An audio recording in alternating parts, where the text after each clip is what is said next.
doesn't look like a very confused cat at all. It looks like a rather sleepy cat that knows exactly what it's up to.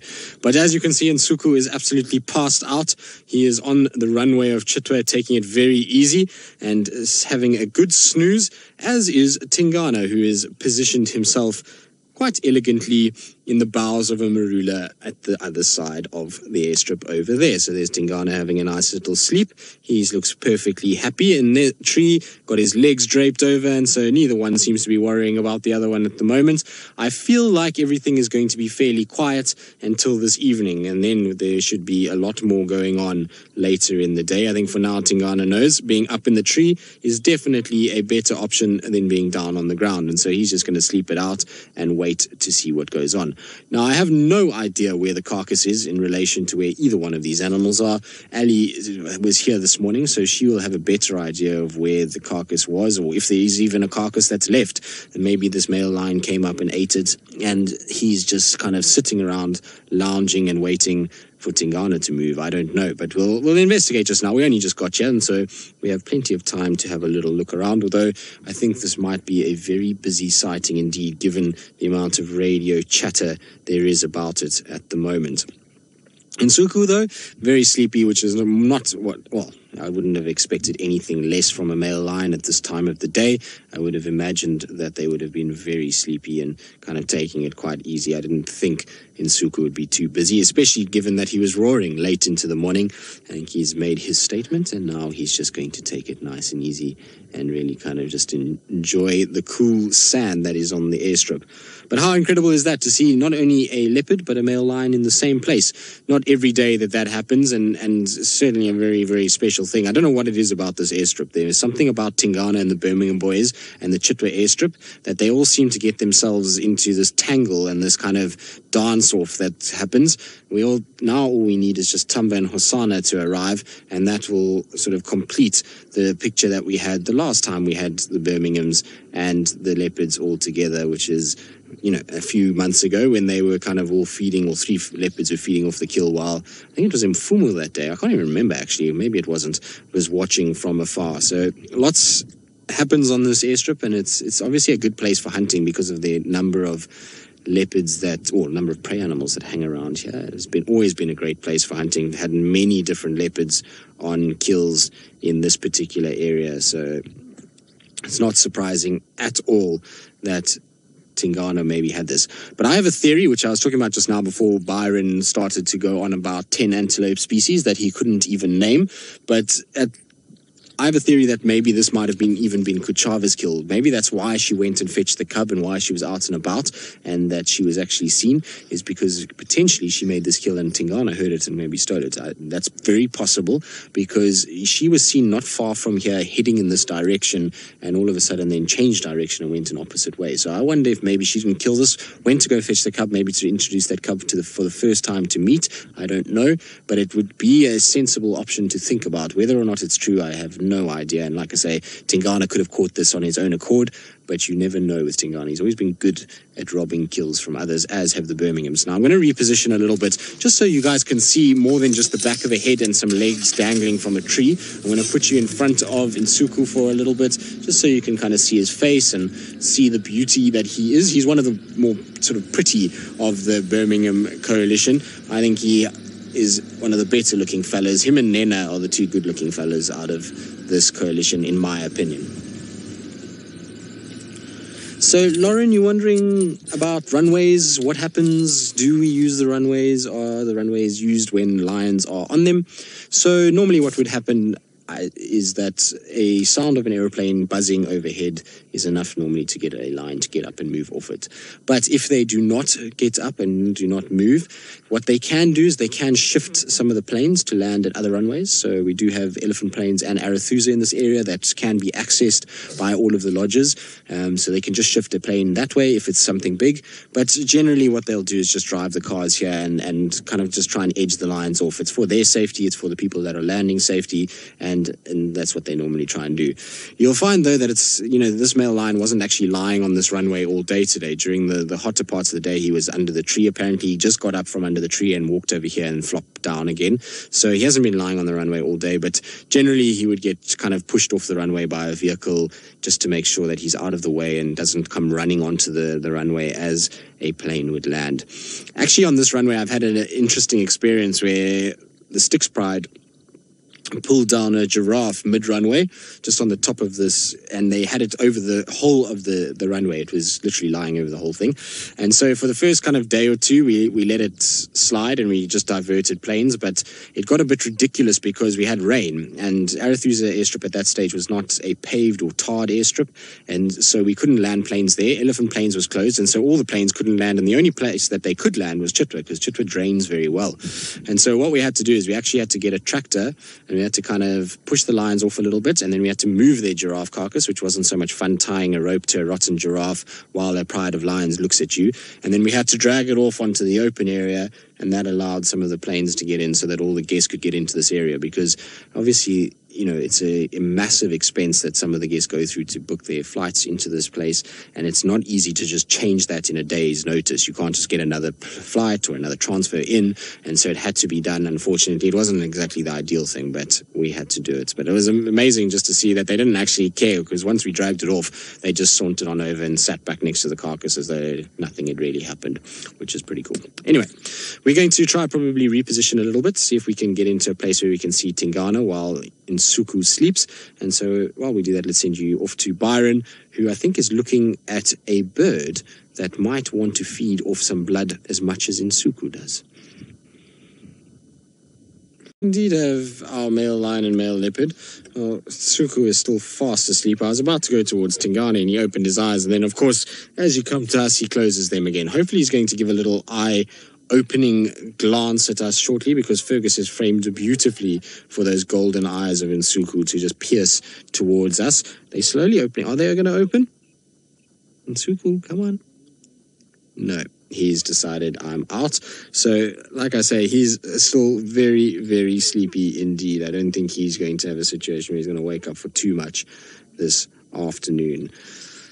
No. All right. I think let's go towards Tingana quickly. While Nsuku sleeps like that, Tingana's not far away, and so we'll try and see. Looks like maybe a bit of rain on the horizon in the north as well. We're quite lucky because we're right down in the south, so it looks nice and clear for us, but the northern side looks like there is some rain at the moment, so that's going to be a little on the tough side for whoever is in the north. Now I see Tingana standing up, which is interesting. Let's see if he's going to move or what he's going to do. But there we go. We'll just stop here. He's in the tree with the kill. So Tingana's managed to get into the same tree as the kill, which is amazing. Now Tulaan, who's 5 years old, lions can get sand in their eye if they're not careful. If they rub their head a little bit, they can, but you'll find that their eyes are very sensitive, and so when sand goes towards their eye, they just close it very, very quickly, and they'll make sure that the sand doesn't come in and make sure that the eye stays nice and clean. Also, they'll blink a lot, and there'll be a secretion, so a little bit of liquid that will try and kind of wash the eye and get rid of any particles of sand if they go towards or go into the eye, and that keeps the eye nice and clean. So sometimes you see their eyes have a little bit of leaking, and that's where it is. So Tingana is in the tree with the kill, which how he got in here, I'm not quite sure, but there we go. You see, there's the kill there, and so it means that that male lion hasn't been able to get up there just yet.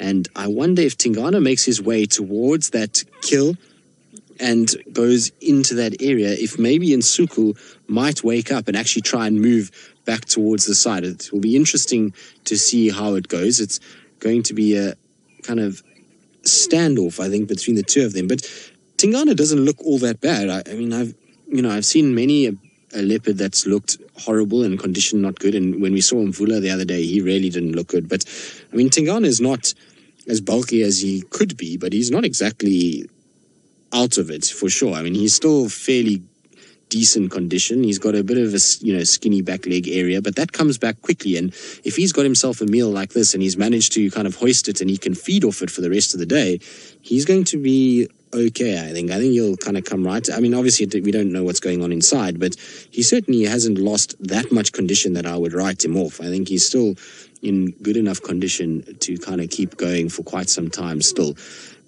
Let's see, though. I mean, it's going to be interesting. He's a bit obscured by a lot of branches, so I'm hoping he's going to come across and maybe just get towards that carcass and see what happens. Now, I would love to hear from all of you guys what you think of Tingana. Does he look better than when Ali saw him the other day? And you can do that on #SafariLive. Also, if you've got any questions about what happens when male leopards and male lions meet. Now, you can see Tingana's lay back down again. I think he's realized that he can't move just yet. If he does move and start crunching on those bones, so we're going to have a situation that Nsuku is going to hear it and then probably come and cause a bit of drama. So it's a situation where I think he's going to lie down for now. I want to reposition Fergus because I think we can get a better view from the other side and see if we can just maybe see a little nicer than what we're seeing at the moment. Given that he's facing the other way, I'm sure he's going to move his head about, and as leopards do, but it'll be, I think, a little better just to see in underneath than it is going to be from where we were. So Fergus is doing a very arty spin around as we drive underneath the tree. Well done, Fergus. Very, very fancy.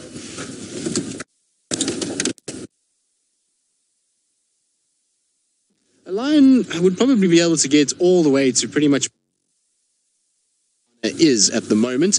I'm just going to quickly reposition Ferg a little bit better, just in case Nsuku wants to put up his head, then we can at least see him through the bush.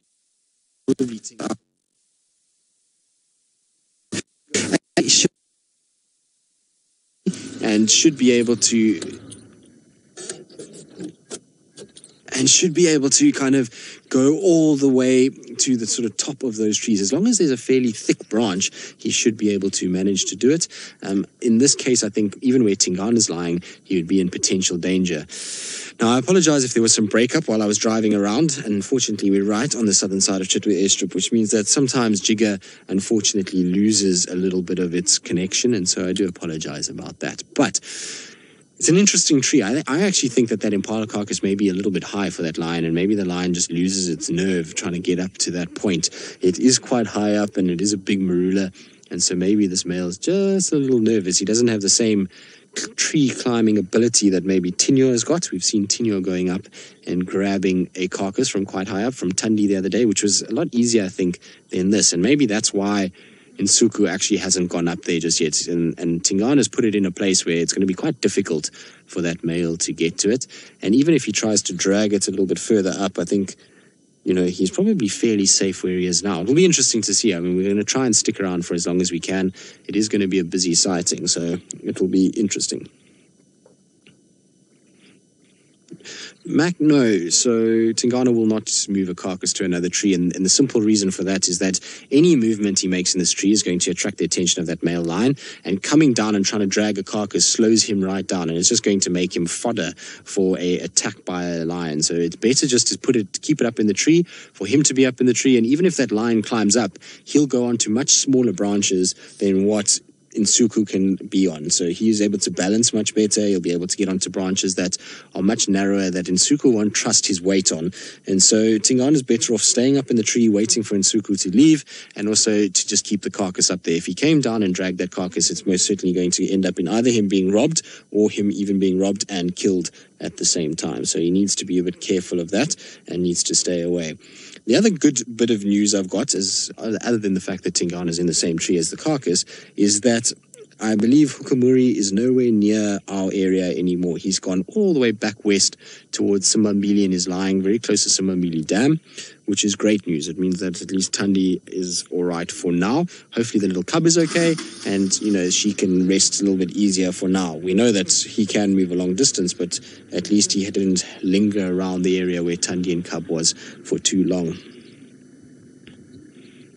Right. Tingana is still resting, still relaxing, taking it very easy, so we'll sit and enjoy that. And while we do, let's send you back across to Ali and see what's happening with those Nkuhumas and where they are. No, I don't think so, Ali. I think that lioness is a little far away and far too windy for her to be making any sort of impact on these two. Neither one of them have put their heads up and looked in that direction. So highly doubt either one is hearing that lioness calling. It's interesting, though, because this morning, for those of you that were watching, we were talking about those tracks that were on the cut line saying it was just for one lioness. So I wonder if maybe the rest are somewhere inside Torchwood and she's calling and they're just ignoring her. It wouldn't surprise me at all. We have a situation where often, some of the sub-adults don't answer the female, and that's how it goes. I was initially thinking maybe that single track might have been for that Imbiri female, which is, for those of you who missed it, there was a lioness that showed up, when was it, 2 days ago, 3 days ago, Fergus? When did we have her? I think it was 2-3 days ago, somewhere around there, and she kind of moved around and she's on her own. She's come all the way from the Manyadeti, so we thought for a second maybe it might be her, but it seems as though it's the Nkumas. Now Tingana is still resting, he's taking it easy. In fact, he was so relaxed just now, he almost fell out of the tree. It was very funny to watch. His whole head fell off the branch and he had to grab himself with his left leg. He fell into this deep sleep, and he got a bit of a fright when the vehicle arrived and he kind of almost rolled off the branch. It was quite funny. So Joy, you're wondering about how old Tingana is and what his age is. So Joy, he is now approaching 12 years old, or around 12 years old. So he's a little bit older, and for a male leopard, 12 is generally around the age that they start declining in terms of their condition. So he's a well-aged male. And he's getting into that time where he could potentially start to lose condition. So it's not unexpected for him to start declining a little bit, but he's just done it so fast that's what makes it very concerning. What I will tell you about Tingana and his condition is that for some reason he looks quite tatty. So he doesn't look as thin as I would expect him to look, and as for the way that people have been reacting about him even yesterday, but he does look tatty. If you look at his fur, even around his neck, his face, there's lots of little pitting and scarring, and so I wonder if he's just been a bit under the weather. Maybe he's had a bit of mange to deal with. I don't know. It's just kind of might have made life a bit tough. You can see a few scars on his coat there around his armpits, and Tingana was always a leopard, especially in the last few months. It looked really good. He always had his coat was always in good condition, and coats will actually deteriorate if they're not getting enough good food. But I mean, he is a little on the skinnier side, but he definitely does have a belly full of food there. That's why he's breathing quite quickly. And he hopefully this will be him turning the corner back to that impressive male that we all know he is when he's well fed and doing his thing. So I really think that he's an individual that can bounce back from this, and I feel like he has a couple years left in him, and so hopefully he'll be able to kind of turn it around, and a few good meals in a row, and you'll be surprised at how quickly a leopard can look good again. I mean, we've seen it with lions countless times. I've seen it with leopards countless times as well, where they start to look a little bit horrid, and then they start getting a good string of meals together, and it's as though they never had anything wrong with them. So hopefully that's going to be the case with Tingana, and his age is not going to get the better of him just yet. It's interesting because, we always used to refer to Mvula as the old man, but actually Mvula is not that much older than Tingana. He's only about a year older than Tingana. And so, we've just seen Mvula go through this massive decline as well and get very, very skinny. And so, Tingana, I suppose it's to be expected that he's going to start to deteriorate at some point. Like I say, what's caught everyone by surprise is the fact that he went from very healthy to a bit skinny in no time. And it indicates that something's not quite right. The fact that he also hasn't been maintaining his territory as well as he used to, and we know Tingana used to be a male that really looked after his territory very well, and that's why he was so successful. But the fact that he hasn't been maintaining his territory as well as he should is also an indication that maybe something's not been quite right. Maybe he's had an issue internally. It does happen sometimes that they do get these things. I know when Salehesh died, she was also quite a shock death, and there was lots of internal things that were found with her. So she had internal bleeding, lesions in the lungs. She had an inflamed spleen. So there was a number of different things wrong with this animal, and so that could be the same with Tingana. They could have had a fight. He could have been chased by lions and fallen out of a tree. He could have done all kinds of things, and could have had a situation where he got injured quite badly, and that's why he's been kind of recuperating and trying to hide under the radar. But as soon as he gets the strength back and hopefully deals with whatever it is and can process that, then I'm hoping he's going to become an individual that will be able to move around again and once again be the dominant male and keep Hukumuri at bay. He's got so many cubs now to look after that he really needs to step up for another year. Just one more year out of Tingana will be a massive kind of savior in terms of the going forward of the leopards in this area. Kuchava, we know, has got this one little cub now. Tandi's got the one little cub. Shadow and her cub. So those three females, which are all in his area, are relying on him to try and start getting right and trying to start getting into this, and you know, hoping that he kind of keeps Hukumuri at bay, and any other leopard for that matter. So it's going to be interesting to see how it goes. But I'm glad he's in the tree at least with a kill. I mean, it's good news. I'm pretty sure Nsuku is going to give him trouble. So what I think we're going to do, there's a number of vehicles that want to come here. So what I think we might do is just go now while they're both sleeping, and then we'll get back into the lineup and try and come here towards the end of the drive and hope that Nsuku's up and maybe we can get some interaction of what's going to go on and play out. Unfortunately, we can't keep everybody out. There's, I think, 7 or 8 other vehicles that want to come in here, and so we need to help and share the sighting with everybody else that's also in these areas. Good. So while we carry on, we're going to go probably back towards Chitwa Dam. We'll just drive around a little bit, see what else we can find, and in the time that we do that, let's send you back across to Byron, who I'm sure is still beaming from his epic African harrier hawk sighting. Well, Byron, I would love to shed some light on your frog calls. I just don't know what they sound like, so you'll have to do them for us, and then I'll have to listen to them and see how accurate you are. But I know this morning, if Byron is around Twin Dams, which I think that's where he is, I know that this morning I had ornate frog, I had banded rubber frog, there was tremolo sand frog, there was banded rubber frogs, there was bullfrogs, and you'll probably find that this evening you probably get some golden leaf folding frogs calling, and maybe even the water lily frogs too. So there'll be some of them, and you might even get some common cacos calling as well, and I don't know what else. There might be some others there. We'll go and maybe on the way home have a look. But we'll be with Tingana for a while, so you can see he's kind of moving around in the tree. He's just trying to get himself settled. The male lion Nsuku is still taking it very easy. Now he's a bit, I mean, he's not what Tingana should be in terms of his size. He's definitely a skinnier leopard than what he was a few months ago, and he needs to put a lot more bulk on. But meals like this are going to go a long way into him feeling much better about life. And so hopefully this is going to be the trigger to get him back and kind of rearing to go. But he is a little bit doddery and a bit kind of on the skinnier side of things, which is not how you kind of picture Tingana. Whenever I close my eyes, I always see Tingana as this big, hefty male leopard. And so hopefully, like I say, he'll restore himself back to that former glory in some ways. I mean, obviously he's going to be aging, and his face and everything else is going to show signs of age, but I'm just hoping that he gets himself back into a situation where he just gets in some muscle and gains a bit of condition once again. We know with Mvula went through a rough patch at one point as well, where he got very skinny and then kind of bounced back from that. So hopefully Tingana will be the same. But he's still got that massive dewlap and neck area, so that's one thing he hasn't lost, is his big dewlap.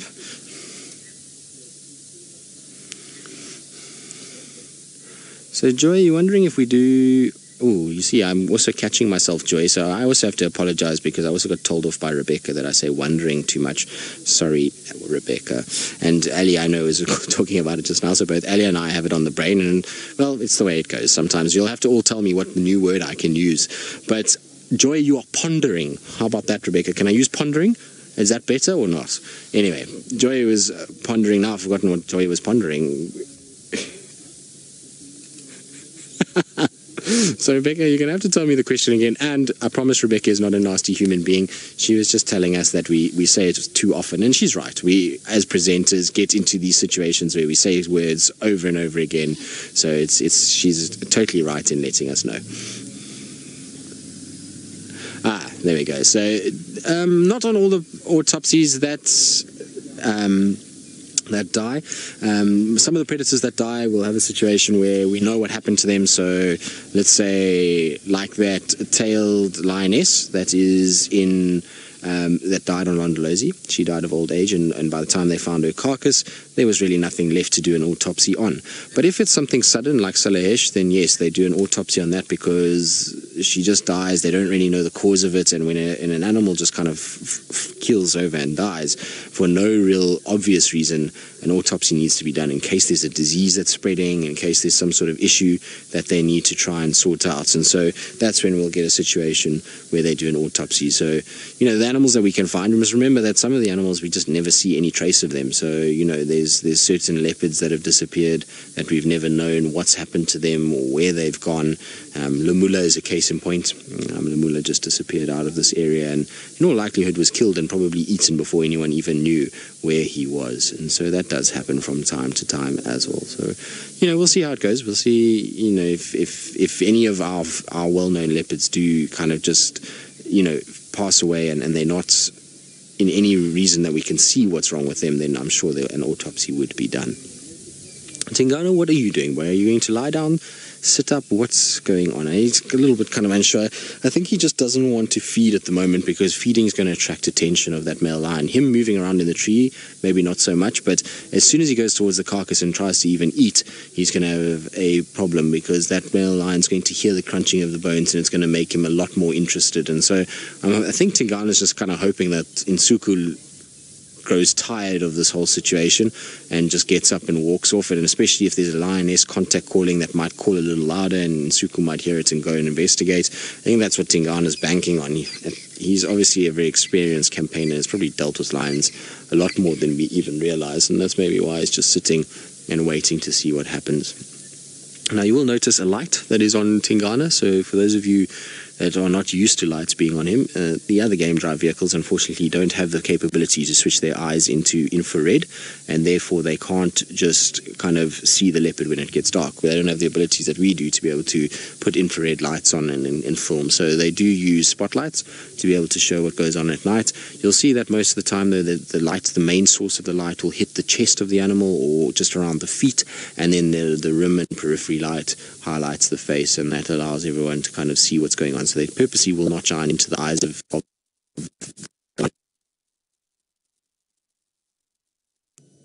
unobtrusive as possible. So don't stress about the light.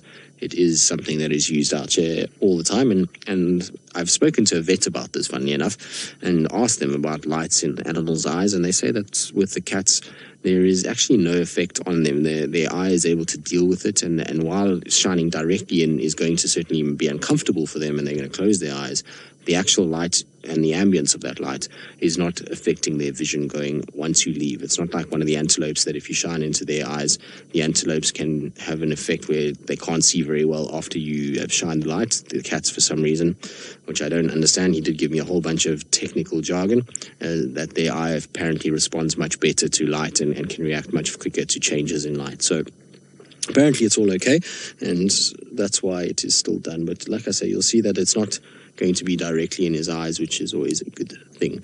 It's amazing though that we've come from that system. We used to use lights, and obviously we've tried to get more and more ethical, and therefore we're using the infrared stuff. Now Patty, he might relieve himself from the tree. I have seen many leopards do it, especially if there's something that's stopping them coming down. He might have a situation where he'll be able to sneak down and come and relieve himself out of the way of the lion, but any sort of noise of thudding onto the ground is going to bring Nsuku to come and investigate, so probably fine, he'll just relieve himself up in the tree. Hopefully he doesn't decide to defecate from up there, because that will be a bit of a mess, that's for sure, and we don't want to be under a marula tree that is already dropping marulas. We're taking a risk being under the tree itself, because there's marulas hitting the ground at rapid rates around us, and then flying poo would also not be ideal either. So I think we'll hopefully give him a wide berth, and if he does urinate or defecate, that we're not in the firing line. I think that's going to be a wise plan, and one that we should adhere to. Now it looks like he's going to go in and feed. Let's see.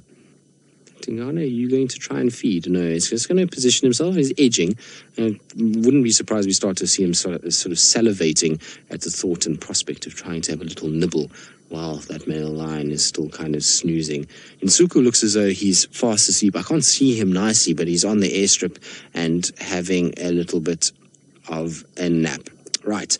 Now, while he kind of contemplates what his next move is, whether or not he's going to go to another branch or have a little feed, let's send you back across to Ali, who I believe's lioness is off the mound and is starting to move.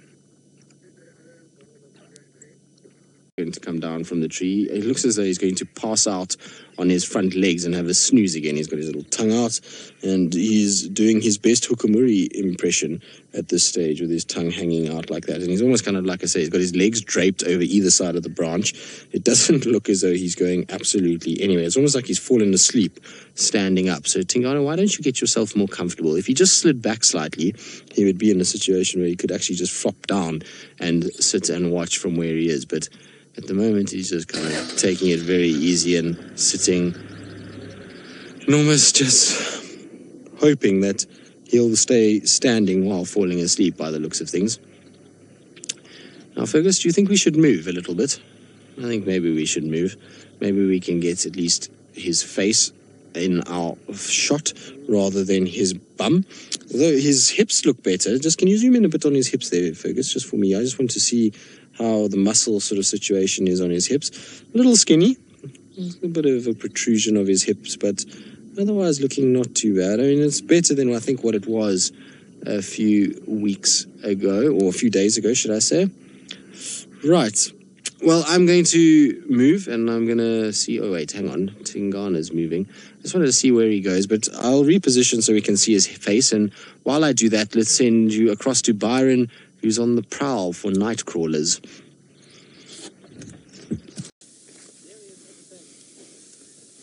Now, he is keeping his balance. He's still in the exact same spot here. I don't think he can decide what he actually really wants to do. Nsuku has not lifted his head in the entire time we've been here. He's still absolutely fast asleep and taking it very easy. So he's obviously got the same syndrome that Ali's lion has got on the mound. So her mound is comfortable, and apparently so is an airstrip if you're a lion. And Tingana, well, the tree looks about as comfortable as is possible. So he's kind of drifting off slowly into a slumber. And I wonder if maybe he's going to try and get a little bit of that food at some point.